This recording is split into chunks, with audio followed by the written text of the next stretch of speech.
जैसा मैंने पहले भी समझाया, यज्ञ की जो स्तंभ गड़े अर्थात जो लकड़ी वाले खम्भ है उन्हें लकड़ी मत समझना, ये स्तंभ है।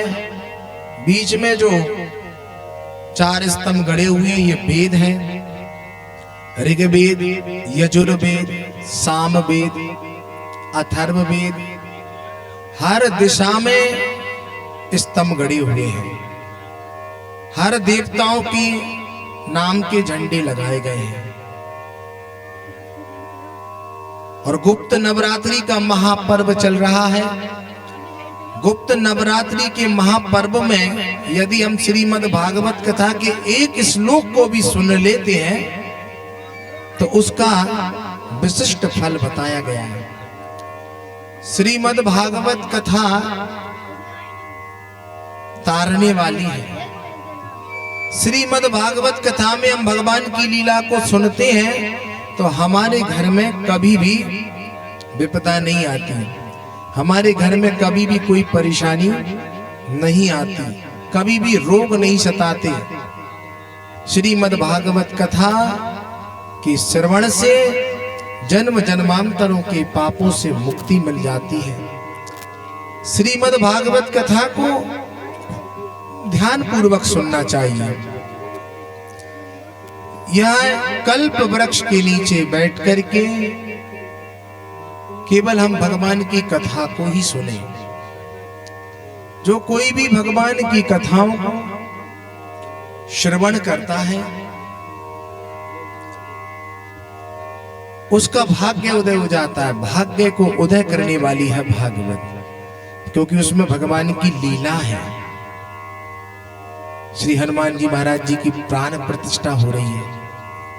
आज हनुमान जी फलों में विराजमान किए गए, फलों में फल उनके ऊपर रखे गए हैं, फलादि वास है।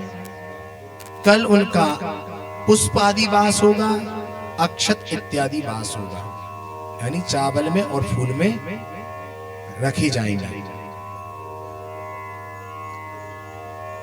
हे परीक्षित,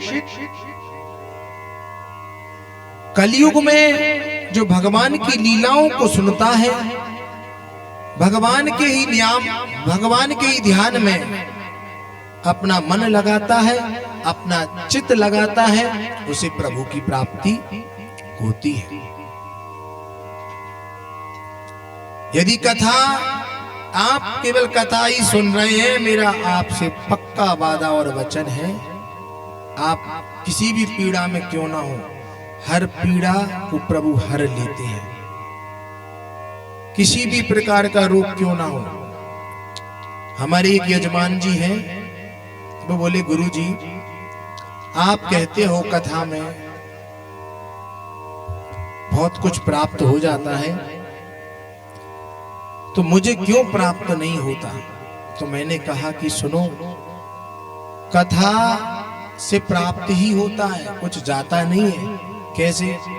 मैंने कहा कि कथा को केवल तुम सुनो और उस पे अमल करो।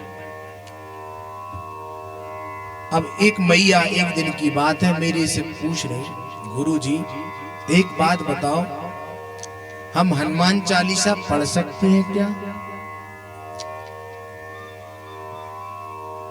हनुमान चालीसा पढ़ सकते हैं क्या? मैंने कहा क्यों नहीं पढ़ सकते, पढ़ सकते हो। अरे लेकिन कुछ लोग कहते हैं हनुमान चालीसा नहीं पढ़ना चाहिए, ऐसा और वैसा। तो मैंने कहा कि हनुमान चालीसा से ही पूछ लो फिर, हम पढ़े कि नहीं पढ़े हैं। मैंने कहा उनसे कि उसमें क्या लिखा है, जो यह पढ़े हनुमान चालीसा, जो उसमें ये नहीं जोड़ा गया कि स्त्री पढ़े या पुरुष, उसमें तो ये लिखा है जो यह पढ़े हनुमान चालीसा होवे सिद्धि साखी गौरीशा। लेकिन नियम से पढ़े, शुद्ध पवित्र होकर के पढ़े, एक आसन होना चाहिए। कोई भी फल की हमें तब प्राप्ति होती है, हम कथा तो सुन रहे हैं, कहीं भी बैठ गए।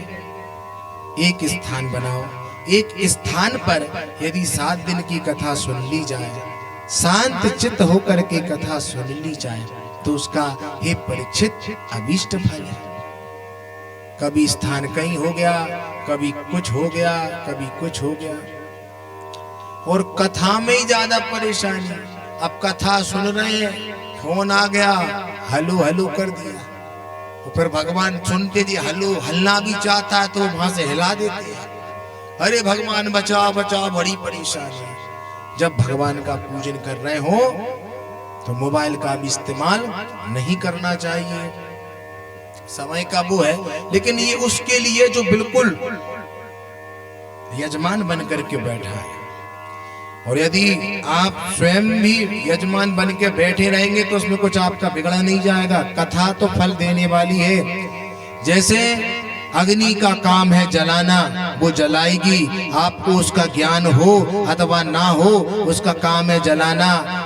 जल का काम है, यदि आपको तैरना आता हो अथवा नहीं आता हो, जल का काम है डुबाना। ऐसे ही भगवान का भजन है, आपको पता हो अथवा ना पता हो, भगवान तारने वाले हैं, तो श्रीमद् भागवत कथा आपको तारेगी। भगवान